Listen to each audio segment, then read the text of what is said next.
Okay, so story time.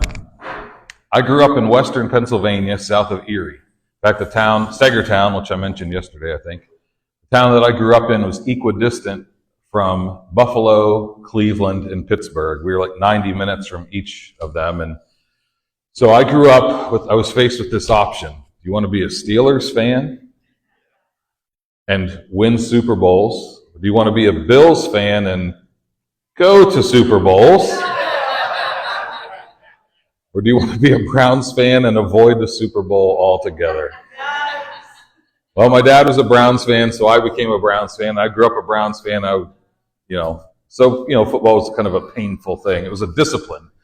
And when we moved to Philadelphia, I continued watching the Browns. I could only see them about one game a year because no one wants to put the Browns on TV. And when my son Aiden was born, he would watch games with me, and I remember one day, like, having this crisis moment when we were watching the Browns and they were about to win a game, but they snatched defeat from the claws of victory and threw an interception that was returned for a touchdown and lost the game. And I remember my 8-year-old son, he was probably not even 8, he was probably 6, saying, "Browns, why are you like this?" And it hit me that if I want to enjoy football with my son at any point, we're probably going to have to become Eagles fans.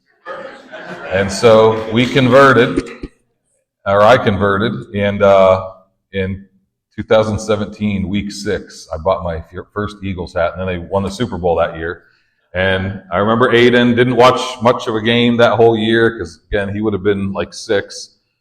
Didn't watch many games that year, but he loved the Super Bowl, and then he started getting more into the Eagles. And then 3 years ago, they went to the Super Bowl and lost, and he cried when they lost. And then I don't know if you guys heard about the Super Bowl this year, but the Eagles waxed the Chiefs. So he loved it. I mean, he absolutely loves it. So as a good dad, I'm telling him, listen, do not take this for granted. You are living through the glory days of the Philadelphia Eagles right now. 3 Super Bowls in 8 years, 2 victories, may go back. Enjoy this while it lasts, baby, because I grew up watching the Browns, and this may be the last time you see it in your life. Your one grandfather was a Browns fan, and your other grandfather was a Bengals fan. Between the two of them, there's no Super Bowls. So enjoy. Don't take for granted the success and the glory days of the Eagles that you're experiencing right now, because you may never see it again and you won't know for sure. Yes, well, Santa can chill. Santa can just get off of our back. He's not real. Okay, so telling my son not to take the Eagles' success for granted. That is a recurring issue for Christians, taking things for granted, taking God's presence for granted, taking momentum for granted. When I was a young pastor, or my lead pastor at the time said that churches and church leaders have to appreciate momentum because you don't always have it. But when you have it, it is so sweet. So enjoy it while it lasts because you won't always have it forever. So appreciate it. Don't take it for granted. We have talked about the throne room of God. Yesterday we talked about 2 different tabernacles, the tabernacles of Moses and David. Today we're going to talk about the temple. Actually, today and tomorrow. We're going to spend 2 days on the temple. It's such a big concept in the Old Testament. Take 2 days to talk about the temple, but the temple, I think, is in part a story of God's people taking God's presence for granted. God's presence is powerfully established among them, and they kind of take it for granted. And as we go through the story today, we'll see exactly what happens. So there's a lot about the temple in the Old Testament as well as in the New Testament. You're probably thinking, how am I going to do all this today? I don't know. We may not get through all of this, but that's why we have 2 days for it. So I want to give you a timeline of the temple's development in the Bible. If you can throw that slide up for me, Matt. 4 main characters that we're going to look at: David, Solomon, Ezekiel, and Ezra. Here, perfect, thank you. Now give me that timeline. This is the timeline of the temple's development. I'm going to go over this quickly and then we'll go down, we'll kind of take our time here. These are all approximate dates. I wasn't there. I didn't write it down. If your Bible says 962 BC, that's fine. You don't have to tell me. I don't care. These are approximate dates. I know this. The sequence is correct. So about 960 BC, the temple is built by Solomon. We'll look at that story in a moment. 593 BC, so between 350 and 400 years later, the glory of the Lord departs the temple. Ezekiel sees a picture of this. Not very many years later, the temple is destroyed by the Babylonians. In 458 BC, the temple is rebuilt under Ezra and Nehemiah. And then, 470 some odd years go by. And then, 440 some odd years go by. And then Herod decides to renovate the temple just a few decades before Jesus was incarnated. Jesus cleansed the temple, and you might remember some controversial statements Jesus made about tearing down the temple, referring to his body and himself, but then it would be rebuilt. And then in 70 AD, the temple is destroyed. The destruction of the temple, if I recall, it's not actually mentioned in the New Testament, but it's kind of foreshadowed. But it's a historical event that did happen. So the temple has I would say, complex and complicated storyline throughout the Bible, and we're going to do our best to hit the high points and the low points of that today. Everybody got that? We're going to see this slide at least 3 times, this timeline. Let me start with David commissioning Solomon to build a temple. This is in 1 Chronicles chapter 22. I'm just picking summary passages to help us follow the story. We're really telling a story today. This is 1 Chronicles 22. Verses 7 through 10, this is approximately 960 BC. David says to his son Solomon, "My son, I had intended to build a house for the name of the Lord my God." Remember, David has a tent, the tabernacle of David. But also all of God's people are not living in tents anymore. We're in a different place in their national history. They're living in houses. And eventually the question is asked, if we're living in houses, why is God living in a tent? Let's build him the best house in the center of the neighborhood. So that's on David's heart. David wants to do that. He says in verse 8, "The word of the Lord came to me, saying, You have shed much blood and have waged great wars. You shall not build a house to my name, because you have shed so much blood on the earth before me. Behold, a son will be born to you, who shall be a man of rest, and I will give him rest from all his enemies on every side. For his name will be Solomon, and I will give peace and quiet to Israel in his days. He shall build a house for my name, and he shall be my son, and I will be his father, and I will establish the throne of his kingdom over Israel forever." So David wants to build this temple, but God essentially says, because of your violence and all of the bloodshed, you are not qualified to build this temple, but your son can build it. I just want to put in context, it sounds like Solomon has not been born yet. Right? He's saying, you will have a son, his name will be Solomon. So this is not something David came up with on a whim. This is something that probably was in his heart for decades. We know that David led Israel into a time of prosperity. It says during David and Solomon's reign together that people prospered, business went well. It says that they would leave piles of silver in the streets. What's the smallest denomination of coinage that you will bend over to pick up? Will you pick up a penny? Oh, some of you will. Times are tough in York County. That's fine. Okay. For me, it's got to not be copper, I guess, to bend over and pick it up. I might get a dime or a quarter. They were leaving silver in the street. That's how well everybody was doing. That silver was just piling up, precious metals, precious stones. Everybody was doing so well that there was just silver laying in the street and no one was taking it. So David uses his prosperity and the prosperity of his people to start stockpiling resources for the temple. When Solomon becomes the king, David already has blueprints to hand off to him. Sounds like a dad to me. Here's all the money and all the stuff and all the blueprints, but you got to do this. So he hands everything off. Solomon does build the temple, and that's how the temple is constructed. Now, I'm not going to go into all the details. You might know from reading the Old Testament, there's a really detailed plans about what the temple is supposed to look like, how many cubits things are supposed to be, and what materials you're supposed to build things out of. I'm going to do kind of what we did yesterday and take us on a quick visual tour of Solomon's temple. Okay, so I'm going to show you pictures. You guys like pictures? Yay. Okay, good. So let's go through this little visual tour. So that's, again, thanks to Earl Peace for these first-hand photos. I think Earl likes those jokes, wherever he is. I don't know where he is. But okay, this is the Solomon's temple from the outside. This is like way bigger than a tabernacle. This ain't no tent, folks. I mean, this is a legit building. Solomon's temple, or from the outside, if you can give me the next slide, this is the altar of sacrifice. So you might remember that looks kind of similar to the altar that they had at the tabernacle, but now it's been framed in with stone, but kind of the same basic structure and basic idea. This is where the sacrifices were burned. The next one is the brazen sea. So remember yesterday I showed you something called a laver. Looked like a giant metal bird bath. This is just that on steroids. It's full of water. It's where you would look and see your reflection. The priest could see their uncleanness. They could wash and be cleansed in the brazen sea. It's on the backs of 12 bulls.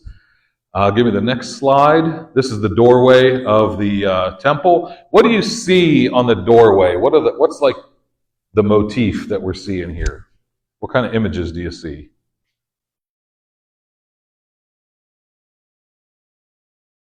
Well, I see a tree. Yep, that's a palm tree, I believe. What else do you see?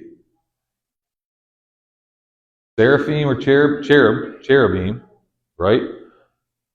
And what's that round thing, you think?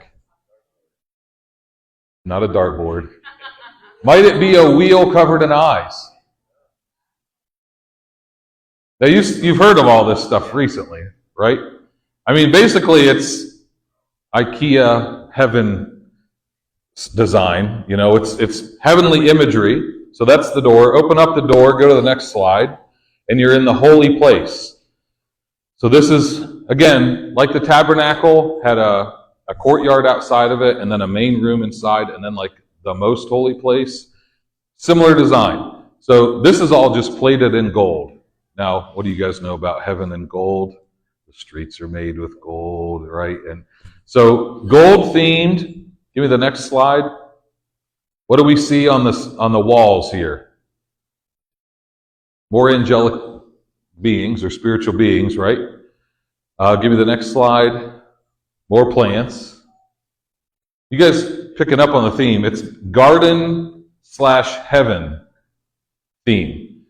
Because again, the question I asked on day one after we looked at the throne was, how do we get that on earth? How do we get God's throne room on earth? And one of the answers was, well, let's build a beautiful building that has the same aesthetic as heaven. You know, we don't have actual living creatures and we don't have actual angelic beings, but let's decorate it that way. We're not in the actual Garden of Eden, but let's put a garden motif. Let's surround it in gold. So that's the idea. Give me the next slide. The table of showbread. You saw this in the tabernacle. Give me the next slide. The altar of incense. Let's fill the room with smoke. You know, God's throne room's filled with smoke. I think we're going to go up those steps through the door to the Holy of Holies. Two gigantic cherubim surrounding the Ark of the Covenant. And then the next slide is going to show us, I don't know how well you can see that, but the Ark of the Covenant, the box, which is really not particularly big. If you look at this gear box here, it's probably approximately this size, maybe a little bigger, maybe a little smaller, but it's not gigantic. You can see the cherubim on top facing each other. So this is essentially what the temple looked like. David commissioned his son Solomon to build the temple. I don't know off the top of my head, maybe it is in the Bible, I don't know off the top of my head how long it took them to build the temple. Does anyone know? Don't guess. Only tell me if you know. Okay, so I feel better about myself now. 7 years? Oh, okay. Well, that makes sense. So this is the temple. Now, when they're done, they did what all of us would do, and they had a building dedication service. They dedicated the temple. And I'm going to read just 5 verses about the dedication of the temple from 1 Kings chapter 8, verses 6 through 11. Then the priests brought the Ark of the Covenant of the Lord to its place. So they're bringing the Ark of the Covenant out into the building, into the inner sanctuary of the house, to the most holy place, under the wings of the cherubim. For the cherubim spread their wings over the place of the ark, and the cherubim made a covering over the ark and its carrying poles from above. But the poles were so long that the ends of the poles could be seen from the holy place in front of the inner sanctuary, but they could not be seen outside. They are there to this day. There was nothing in the ark except the 2 tablets of stone which Moses put there at Horeb. So if the 10 Commandments are in there, what's missing? Aaron's staff and manna. Yep, those don't know where they are. They're not keeping good track of their inventory. So the tablets of stone which Moses put there at Horeb, where the Lord made a covenant with the sons of Israel when they came out of the land of Egypt. And it happened that when the priests came from the holy place, the cloud filled the house of the Lord, so that the priests could not stand to minister because of the cloud, for the glory of the Lord filled the house of the Lord.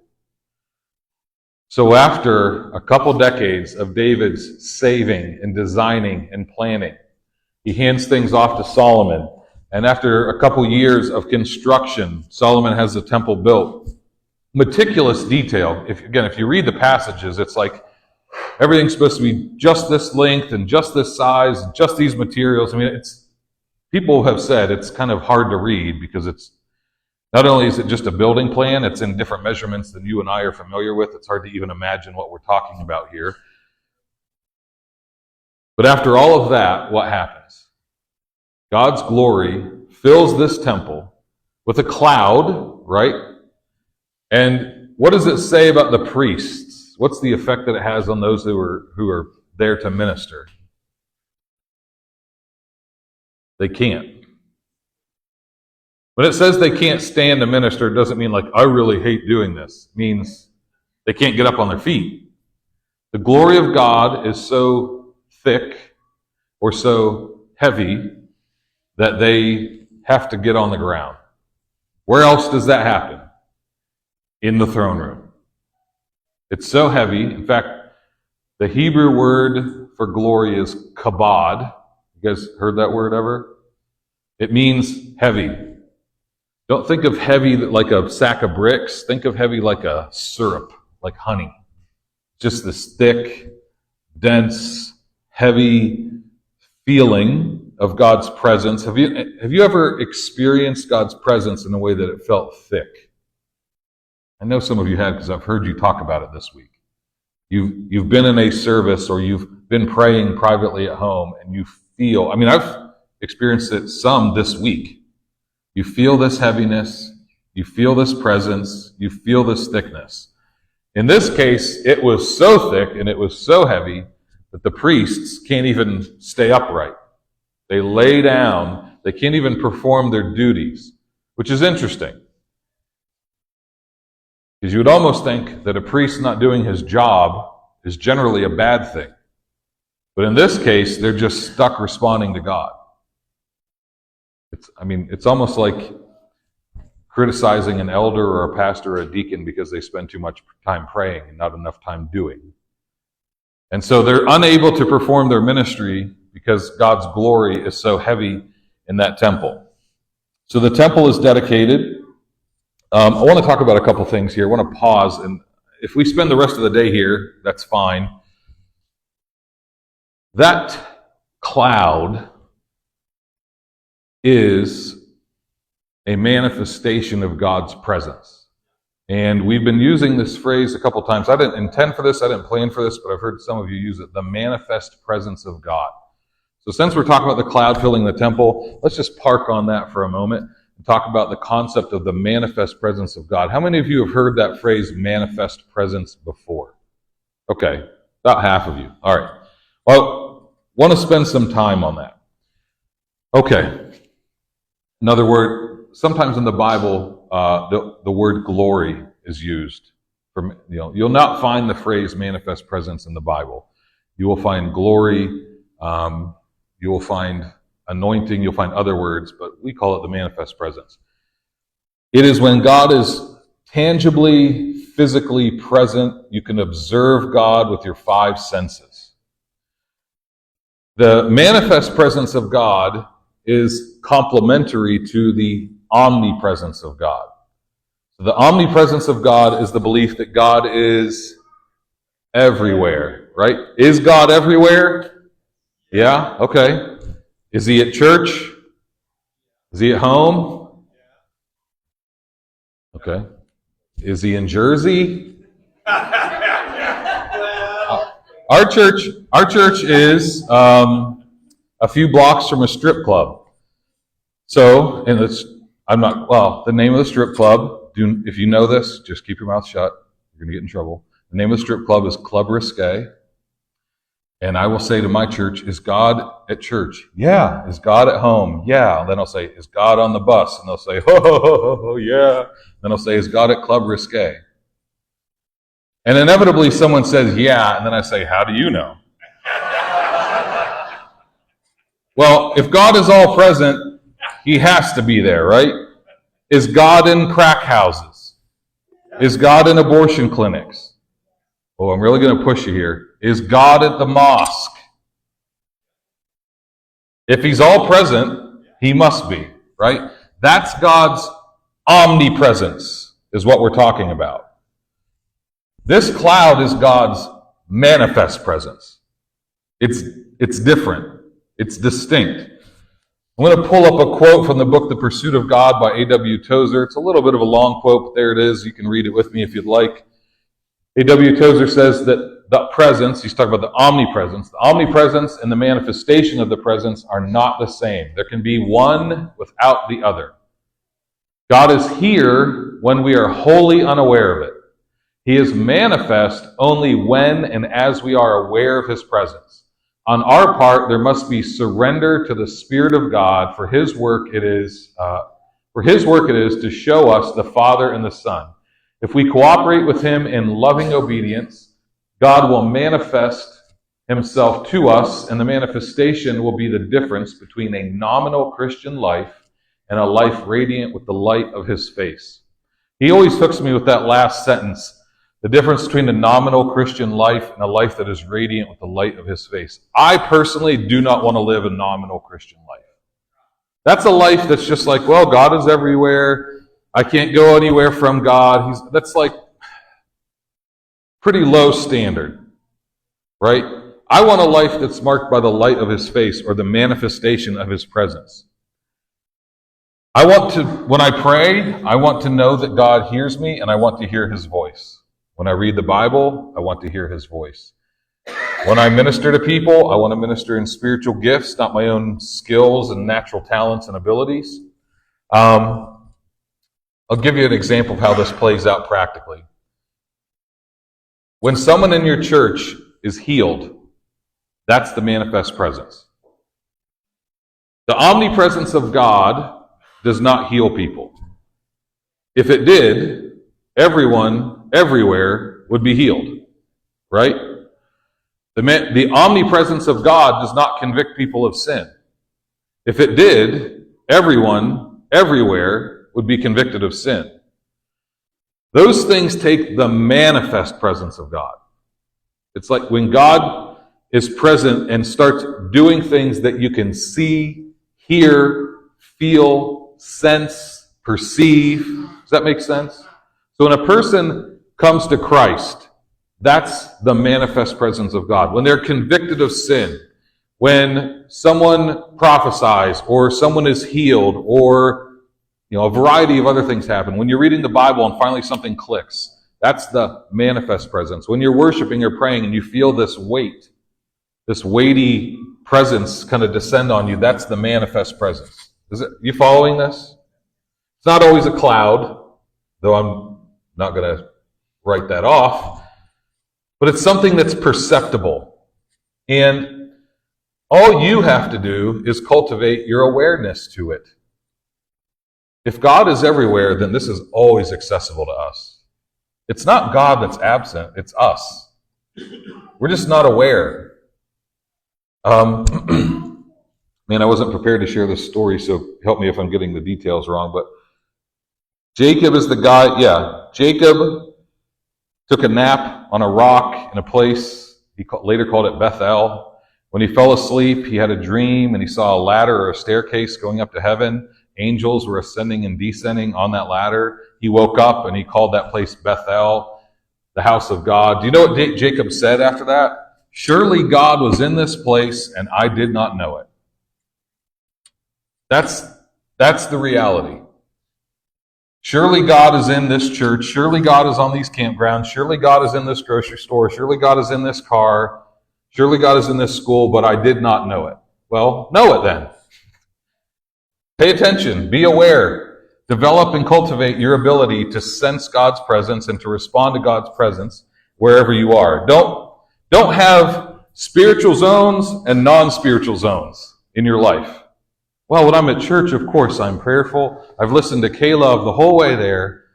I yelled at my kids before I was on church property. But now I'm on church property. I'm in a spiritual zone. I'm zeroed in on Jesus. I'm locked in. Later, when we go out for lunch, I am not going to tip the waitress. This is a non-spiritual zone, and I'm an evangelical. I need to make sure that they work for what they earn. So don't have spiritual zones and non-spiritual zones in your life. If God's present everywhere, you should always be on, listening for and being aware of his presence. Does that make sense? So that's a little bit about the manifest presence. I think it'd be awesome if we cultivated this in every local church, where people just knew it.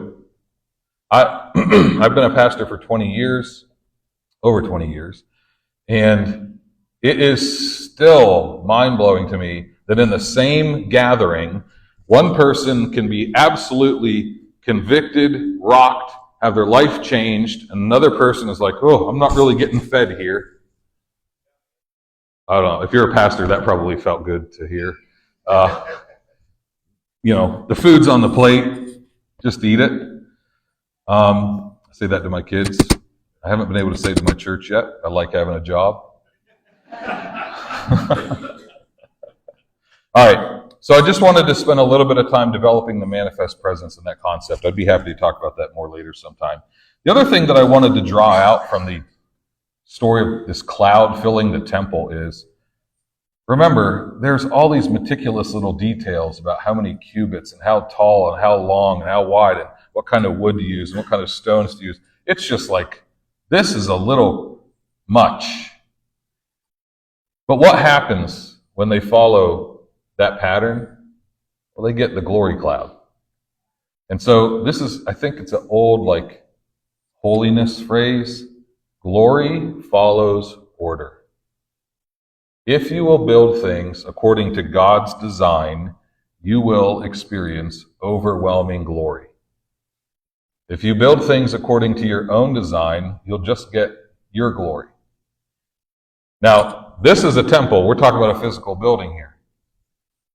If you will build your marriage according to God's design, your marriage will be full of overwhelming glory. If you will lead whatever ministry God has entrusted you to according to God's design, he will fill that ministry with glory. If you will build a church, if you will run an outreach event, if you will pray, if you will give, if you will do these things according to God's design, and you are faithful. I don't want to use the word meticulous, because if you're a Pharisee, you're just going to jump all over that word and love it. If you are faithful to build things according to God's design, you will experience overwhelming glory in those things. Glory follows order.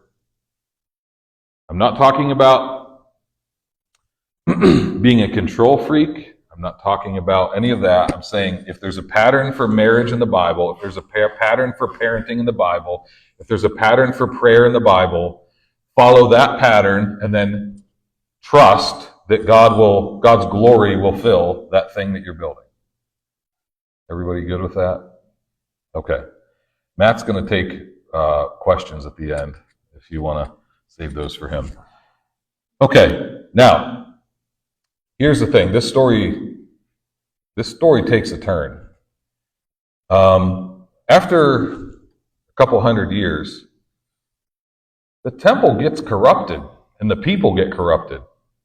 And we're going to look at the book of Amos tomorrow, and we'll get into detail about the corruption. But the people really start to take God's presence for granted. There's this thing that happens, it probably happens to all human beings, it definitely happens to Christians, that when you live in this prolonged state of God's blessing, you begin to take it for granted. And you think it will always be there no matter what I do. And Israel believed that. So Israel, God's people, got into this situation where they knew they were God's chosen people, and they thought, I can get away with anything. He said he'll never leave us. We can do whatever we want. That's the opposite response. When you're God's chosen people, you're supposed to hold yourself to a higher standard, not a lower standard. About 5 or 6 years ago, our church hired my wife as our children's ministry director. So I got to work with my wife as part of the hiring process of hiring my wife. We could go 2 different ways with that. My wife could say, my husband's the pastor. I can get away with anything. He's not going to fire me. I don't have to turn my reports in on time. I don't have to turn my receipts in on time. She could do that. Thankfully, she took the opposite approach. Because my husband's the pastor, I'm going to go above and beyond.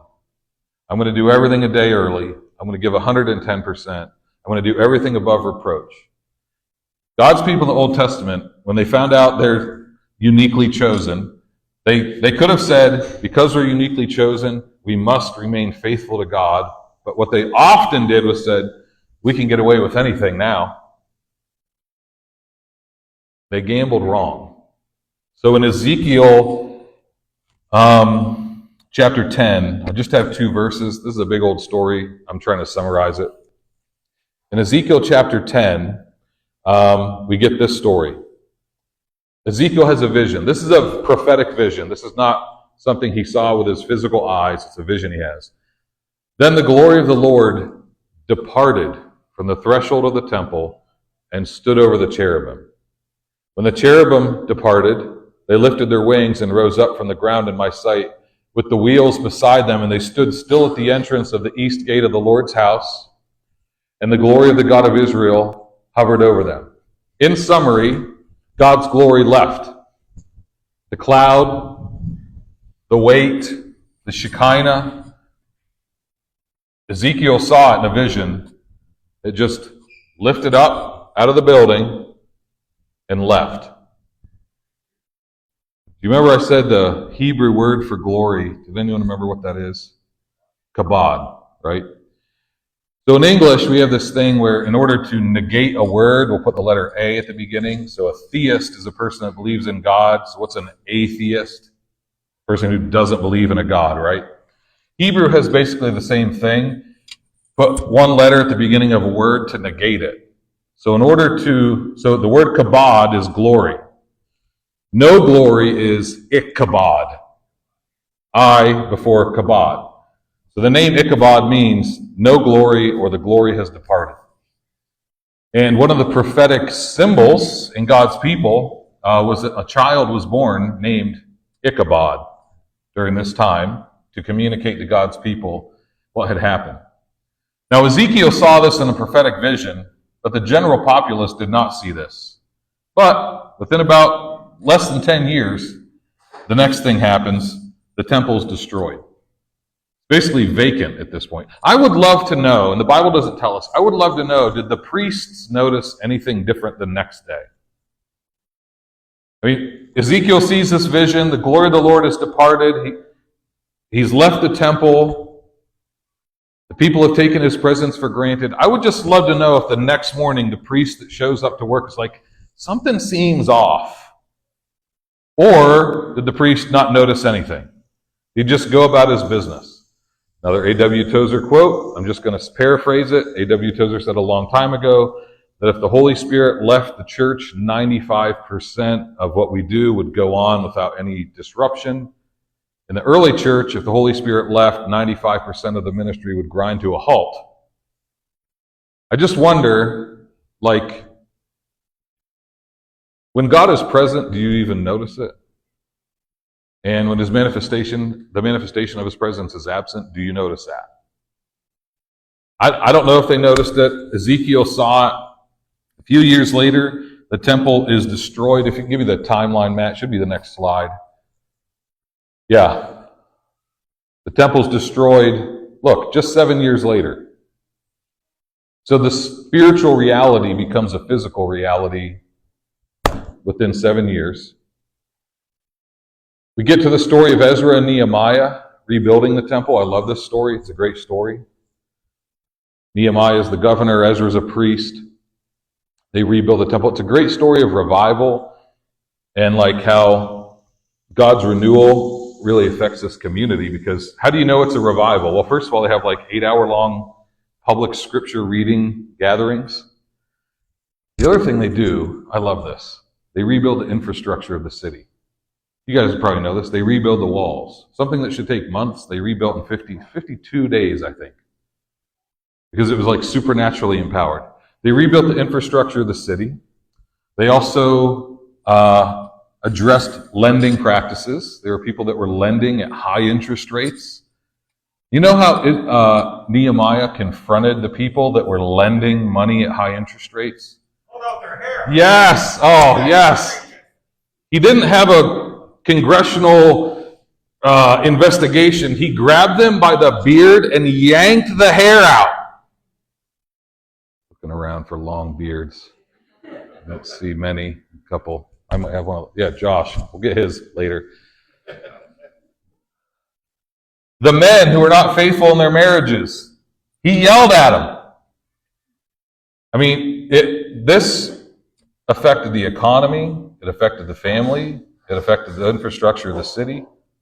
It's a spiritual renewal that leads to social change, which is my personal definition of revival. Spiritual renewal that leads to social change.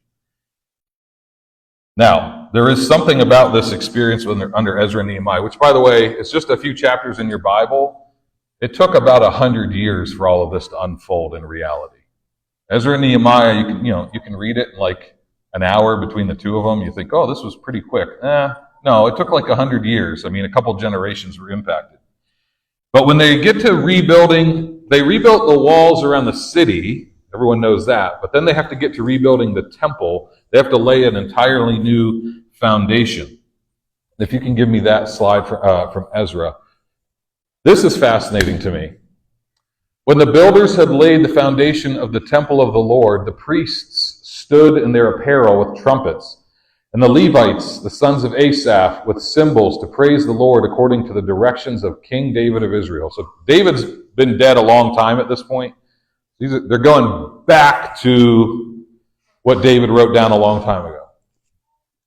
And they sang, praising and giving thanks to the Lord, saying, "For he is good, for his favor is upon Israel forever." And all the people shouted with a great shout of joy when they praised the Lord, because the foundation of the house of the Lord was laid. They've laid the foundation of the temple. Yet many of the priests and Levites and heads of fathers' households, the old men who had seen the first temple, wept with a loud voice when the foundation of this house was laid before their eyes, while many shouted aloud for joy, so that the people could not distinguish the sound of the shout of joy from the sound of the weeping of the people, because the people were shouting with a loud shout, and the sound was heard far away. This is really interesting to me. They're rebuilding the temple. They got the foundation laid. Some people are celebrating it, and others are grieving it. And why are they grieving it? They're saying, this is nothing like the first temple. This is not what I remember. This is not what I recall. It says they couldn't even distinguish between the shouts of joy and the crying and the wailing. Okay. Before I proceed, I have already received my check for the week. It has already been deposited. I feel a lot of freedom here. I'm trying to figure out who's right. The people that put in the work to build the foundation of the temple that are celebrating, or the older people that are like, this is not what it was. Who's right? What I think is happening is we're seeing the tendency of young people to celebrate a little too early. You know? Okay, congratulations on the foundation. Congratulations on graduating 4th grade, kid. Walk across the stage. How about you finish high school before I buy a car? It's the tendency of young people to celebrate a little prematurely, but it's also the tendency of older people to maybe live in the past. This isn't what I remember. Oh, okay, this is what we're doing now. Maybe your memory's not perfect. We are building something new. It's not finished yet. You know what I'm saying? It's not finished yet. If we can't get past the foundation before you're critical, we'll never finish this, and then we'll have nothing. I know that this is nothing like today, but there's a generational divide. Right now, all generations get along perfectly swell. There's a generational divide here. It's kind of like sentimentality versus hype and unrealized expectation a little bit. I'm going to tell you an embarrassing story. When I had probably lived in Philadelphia like 18 months. I was new to the city. I got invited for some reason to speak at this National Day of Prayer event at some other church. They invited 7 pastors, and we all got like 5 minutes to talk. And, we weren't all pastors actually, but church leaders, and we all got 5 minutes to talk, and this lady got up to talk before me. She spoke right before me, and you guys know the play or the book Matilda? And what's the name of the headmaster of the school, that woman? Trunchbull. Yeah. This lady was that. I kid you not, we're in a church service, but she's still, I don't know where she got a ruler, but she's smacking a ruler while she's talking. She's like a Sunday school superintendent at her church, literally. And she's smacking a ruler, and she's lecturing the whole crowd about this generation was raised watching MTV. Back when MTV had music on it. Which she's talking about my generation. At this point, I'm like 28. And she's just, this generation was raised watching MTV, and there's no fear of God in them, and they're wicked, and God's going to judge them, and America's on a downfall. And I'm just like, I'm next. So when I got up, being 28, not having elders to answer to yet, I said, my generation grew up watching MTV. Your generation invented MTV. Yeah. Well, it got worse. Because then I said, and my generation hasn't aborted 1 million children a year like your generation has, but as one who made it through, I'm glad to be here. Well, I've never been back to that church. And now I'm 43, and I realize my generation is no better. But at 28, it's too early to tell, right? I do think that this is part of taking God's presence for granted, is the generational butting of heads. Are we going to go forward, or are we going to go back? I think there's kind of two kinds of people when it comes to thinking about revival.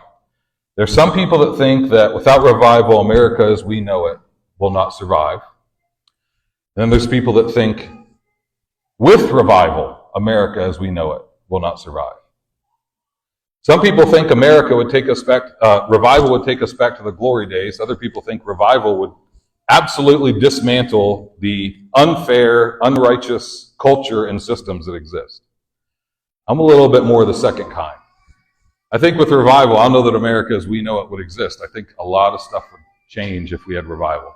I think a lot of stuff in the economy and a lot of stuff in the homes and a lot of stuff in schools and a lot of stuff in churches would not stay the same, but would have to change, would be totally rocked. And I know we have this choice to go backward or go forward, but here's the thing. We're all subject to time. It only goes forward. Time only goes forward. No one has configured a DeLorean that's going back in time. We cannot take God's presence for granted anymore.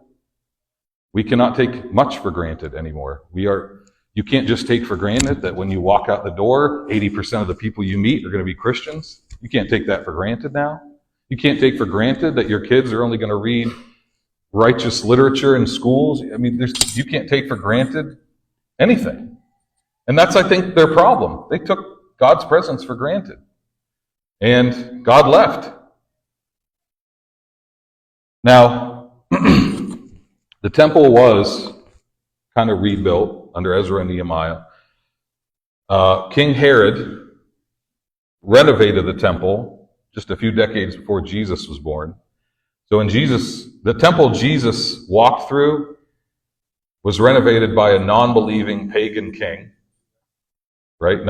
Herod wasn't like a good king of Israel. He was a pagan king. And that's the temple that Jesus grew up and went to and walked through and cleansed and did all these other things. And then in AD 70, that temple is destroyed. That's the timeline of the temple. The main idea, I think, is don't take God's presence for granted. We need to have like a desperation for God's presence and a hunger for God's presence. And it can't be based on buildings and programs and budgets and things like that. What we're going to look at tomorrow, just to give you a snapshot, is the book of Amos. In the book of Amos, God sends an earthquake to tear down the temple. And he says in chapter 9, I'm going to rebuild. And here's what I'm going to rebuild. The tabernacle of David. Not the temple of Solomon, the tabernacle of David. I liked that. I want that. That's what God says. And then on Friday, we'll go to Acts 15, when the apostles are like, what should the church look like? And they go to Amos, and they talk about the tabernacle of David, which was marked by 5 things, if I can remember them. A dwelling place for God, continuous worship, offerings and sacrifices, declaring the word of the Lord, and a place of creativity. That's the model. The temple, obviously there's imagery in the New Testament that you and I are the temple of the Lord. But the model seems to be not so much about the building and the structure, but what filled the building. And that's where we're going Thursday and Friday.